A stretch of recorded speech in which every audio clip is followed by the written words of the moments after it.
दोस्तों, आज की कहानी हमें ये बताने में कोई कसर नहीं छोड़ेगी कैसे आपकी हर फेंकी हुई चीज और खोए हुए इंसान की अहमियत उस दौर में समझ आने लगती है जब वो आपसे दूर होती है। साउथ कोरिया के सियोल शहर जहां हम 3 लोगों के परिवार को देखते हैं जो अपनी रोजमर्रा की जिंदगी में मशरूफ हैं।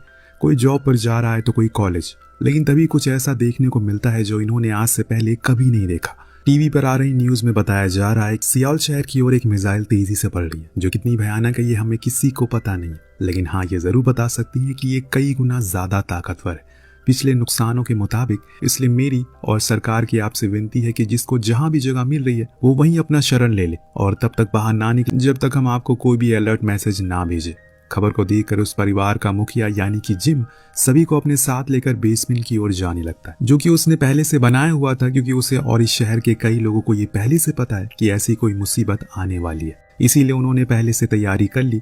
पर क्या आपके घर में भी किसी प्रकार का कोई बेसमेंट है तो कमेंट में जरूर बताइएगा। सॉन्ग जो कि कॉलेज के लिए जा रही है उसे ये सब कोई प्रैंक लगता है, इसीलिए वो अपने पिता की बातों पर यकीन नहीं करती। पर ये देख जिम को गुस्सा आ गया और उसने उसे जबरदस्ती बेसमेंट में ढकेला और फिर स्टील गेट को लॉक कर दिया। तभी एक जोरदार धमाका हुआ जिससे कि बहुत ही बड़ी शॉक वेव पैदा हुई जिसमें उनका पूरा घर हिल गया। फिर चारों ओर अंधेरा छा गया क्योंकि लाइट भी जा चुकी है। जैसे कि माँ बेटी दोनों ही पैनिक करना शुरू कर देती है, लेकिन जिम एक टॉर्च के सहारे से उन्हें शांत होने को कहता है। इस बीच उन्हें लगता है कि वो अपने कपड़े तो ऊपर ही भूला है, लेकिन जिम ने कुछ खाने पीने के सामानों को पहले से ही नीचे रखा हुआ, यानी कि इन्हें किसी भी प्रकार की कोई भी परेशानी नहीं होने वाली। बल्कि क्या ये सच है वो तो आगे पता चलेगा। तभी इनके पास सरकार की ओर से एक मैसेज आता है कि उनके शहर के ऊपर न्यूक्लियर हमला हुआ है जिसकी रेडिएशन खत्म होने में तकरीबन 2 हफ्ते लग सकते हैं। तो वो जहां भी छुपे हैं वहीं रहे, बाहर ना निकले किसी भी हाल में, वरना उनके लिए खतरा हो सकता है। जब ये सब कुछ ठीक हो जाएगा तब उन्हें फिर से मैसेज करेंगे। आगे क्या करना है ये बताएंगे। ये देखकर ये तीनों ही लोग घबरा जाते हैं, खासकर सॉन्ग जो अभी छोटी है।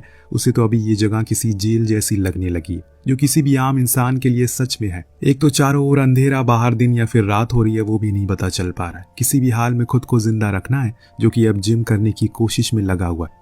उसे वहां पर एक रेडियो मिला जिसे ऑन तो किया पर वो कहीं पर कनेक्ट नहीं हुआ। शायद बाहर रेडिएशन के कारण ये सब हो रहा है, क्योंकि जब उसने माता पिता को कॉल किया तो वो कॉल भी नहीं लगी। इस बीच सॉन्ग को टॉयलेट लग जाता है, लेकिन यहाँ तो कोई भी टॉयलेट नहीं बना।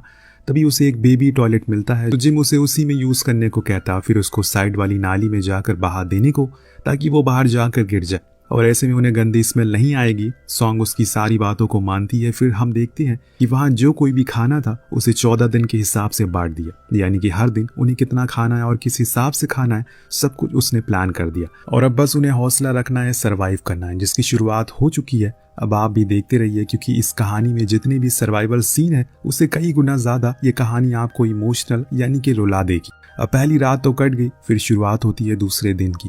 सबसे पहले इन्होंने पेट को भरने का सोचा, उसके लिए बनाए नूडल्स जिसमें लगे हैं पानी। पर जिम के हिसाब से उन्हें पानी जितना कम हो सके उतना कम यूज करना है। सभी से ज्यादा कीमती और अनमोल चीज तो वही है, इसीलिए इन्होंने सूखे नूडल बनाए जो खाने में सॉन्ग को बिल्कुल भी पसंद नहीं आते। पर क्या करे, मजबूरी है, मजबूरी में गधे को भी इंसान बनाना पड़ता है। तो वहीं खाने के दौरान सीना को खांसी आना शुरू हो गई, जो देख वो थोड़ी सोच में पड़ गई कि ये क्या हो गया। लेकिन तब उसे समझ आया कि शायद यहाँ पर बेसमेंट में हो रहे डस्ट के कारण ये ऐसा हो रहा है। उधर सॉन्ग की भी हालत खराब हो रही है, लेकिन किसी भी बीमारी या फिर खांसी से नहीं, बल्कि फोन के चार्जर खत्म होने से, क्योंकि उसे अब अपने आने वाले दिन बिना फोन के ही रहना होगा, जो उसके लिए मौत से ज्यादा दर्दनाक है। अब तीसरे दिन आता है, सब कुछ दूसरे दिन जैसा ही था, पर आज कुछ अजीब हुआ। जब ये सब बैठे थे तभी इन्हें ऊपर से किसी की चिल्लाने की आवाज आई, जैसे कोई इनके घर के अंदर आया हो। गौर करने पर सीना को पता लगा कि ये उसकी पड़ोसन है जो शायद मदद के लिए आई होगी। जिम मदद तो करना चाहता है, लेकिन सीना के कहने पर वो नहीं गया क्योंकि उसका मानना है कि वो रेडिएशन से इन्फेक्टेड हो सकती है, इसीलिए उसे ऊपर ही रहने दो। पर सॉन्ग का दिल उसकी चीखें सुनने के बाद मान ही नहीं रहा है, इसीलिए उसने दरवाजे की ओर अपना रुख मोड़ लिया। पर उसके पिता ने उसे रोकते हुए समझाया कि हाँ मुझे पता है कि वो दर्द में है, लेकिन अगर हम बाहर गए तो हमारी भी उसकी ही जैसी हाल होगी। वो इन्फेक्टेड है जिसका कोई भी इलाज नहीं। ऐसे फैसले दिल से नहीं बल्कि दिमाग से लिए जाते हैं। सॉन्ग को भी समझ आ गया, इसीलिए उसने ज्यादा कुछ कहा नहीं। कुछ दिन ऐसे ही बीत गए, हर दिन कुछ न कुछ सुनाई देता रहता है। जैसे कि कई बार तो इन्हें कई सारे फाइटर जेट्स की आवाज आती है, तो कई बार किसी आदमी की या फिर किसी बच्चे की रोने की, लेकिन हर बारी इन्होंने नीचे रहने का फैसला किया और अड़े रहे खुद की रक्षा करने के लिए, जो कि एक मायने में सही भी है और गलत भी। इन्होंने अब गेम्स खेलना शुरू कर दिया ताकि कुछ और टाइम ऐसे ही बीत जाए। पर कोई भी गेम्स अगर आपको बार बार खेलोगे तो बोर ही हो जाओगे। सेम चीज़ इनके साथ भी हुई। एक दो दिन बाद ये भी परेशान हो गए, पर अभी भी वो दीवार के उस पार से आ रही आवाज़ें इन्हें परेशान कर रही है। लोग रो रहे, उनके चीखने का तरीका बहुत ही डरावना है, जो अब सुनकर ये सभी और डर गए, जिसके कारण अब इन्हें नींद भी नहीं आती। तो वहीं रात भर गेम खेलकर सॉन्ग ने अपनी बची हुई फोन की बैटरी खत्म कर दी। दिन बीत गए, पर अब इनके लिए यहाँ पर रहना मुश्किल होती जा रही है। सॉन्ग को तो घुटन सी महसूस होने लगी है। तो वहीं जिम, जो भी मोमबत्ती जलकर खत्म हो गई, उन्हें फिर से गर्म करके एक कर देता है, उसे जला देता है, ताकि ऐसे किसी भी प्रकार की कोई वेस्टेज ना हो। परिवार का तीसरा सदस्य सीना को अब नींद की दिक्कत होने लगी है। वो बहुत कोशिश करती है, नींद ही नहीं आती, इसीलिए बड़ी ही सोच विचार के साथ वो अपने फोन को फिर से ऑन करती है और अपने पिता को कॉल लगाती है, जो लकीली उस फोन को उठा लेते हैं और बताते हैं कि ऊपर बहुत बुरे हाल है, तुम लोग जहां हो वहीं रहना। तो सीना कहती है कि हाँ, हम सेफ हैं, पर आप लोग अपने घर के बाहर मत निकलिएगा। हाँ, मैं कल दिन में 12 बजे फिर कॉल करूंगी, फिलहाल के लिए फ़ोन को ऑफ कर दीजिए।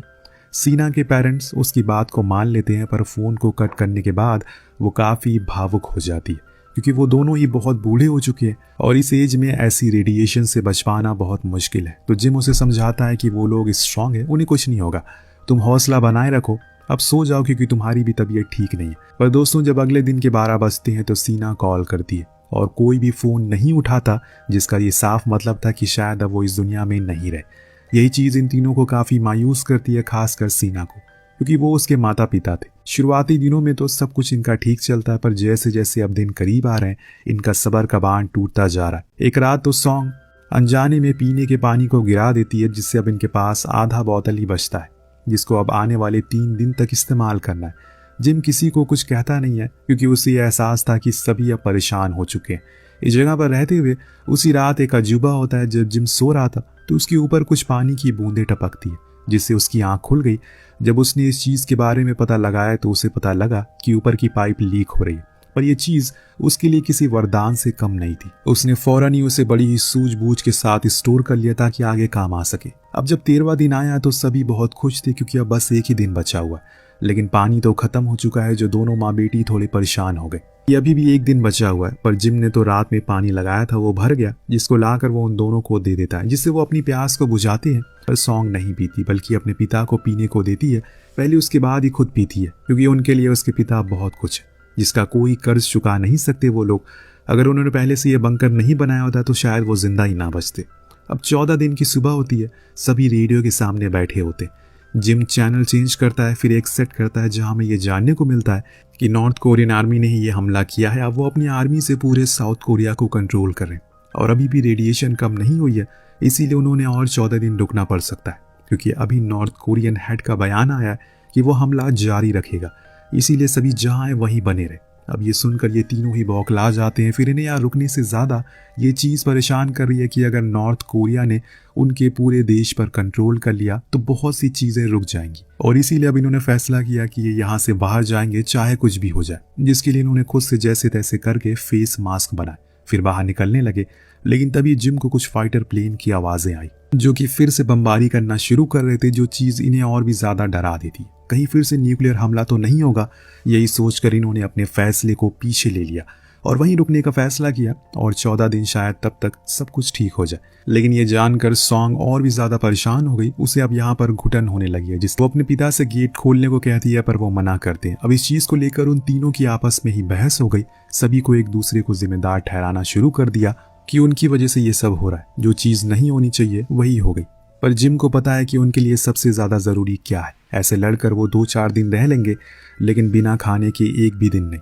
इसीलिए जो कुछ भी खाना है उनके पास, उसे 14 दिन के हिस्सों में फिर से बांट देते और फिर सोने के लिए चले गए। लेकिन जैसे जैसे दिन कटने लगे, सीना की तबीयत और ज़्यादा बिगड़ने लगी। उसे सांस लेने में दिक्कत होने लगी। उसने सभी को बताया कि उसकी लंग कैपेसिटी बहुत कम है, ऐसे में वो और ऐसी जगह पर सरवाइव नहीं कर सकेगी, इसीलिए उन्हें किसी भी हाल में इस जगह से बाहर निकलना होगा। पर जिम उसे कुछ दिन हौसला बनाए रखने को कहता है, क्योंकि बाहर क्या है, कैसी हालत है, उसे किसी बात का कोई आइडिया नहीं है।